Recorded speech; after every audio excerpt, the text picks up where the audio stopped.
Premièrement, la réalisation des objectifs. Par transposition des règles issues du droit commun des contrats, il en résulte que si le salarié a atteint dans le délai qui est imparti les objectifs fixés par son employeur, celui-ci doit lui verser la prime ou la part variable de sa rémunération convenue d'un commun accord dans son contrat de travail,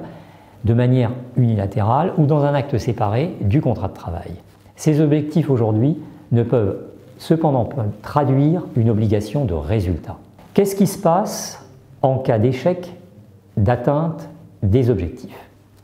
Alors, si le salarié n'a pas atteint les objectifs qui sont fixés par son employeur, l'employeur peut alors refuser de lui verser la fameuse prime ou la fameuse part variable correspondant à ses objectifs, en opposant au salarié l'exception d'inexécution, sans préjudice d'ailleurs de pouvoir le licencier pour insuffisance de résultat.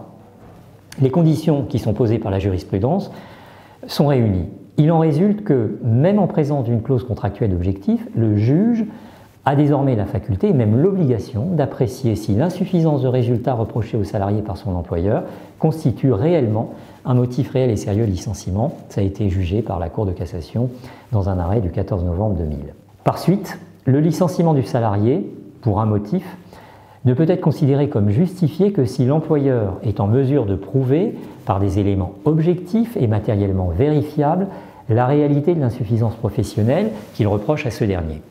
À cet égard, l'employeur doit être en mesure de prouver non seulement que les objectifs professionnels qu'il a assignés au salarié étaient à la fois réalistes, réalisables, compte tenu notamment des fonctions, des responsabilités qu'il lui a confiées, mais aussi du temps qui lui a été imparti pour les concrétiser, et là encore, Cour de cassation, décision du 6 juin 2001, et que le salarié a été en faute de ne pas les avoir atteints, et ça a été jugé également par la Chambre sociale le 14 novembre 2000.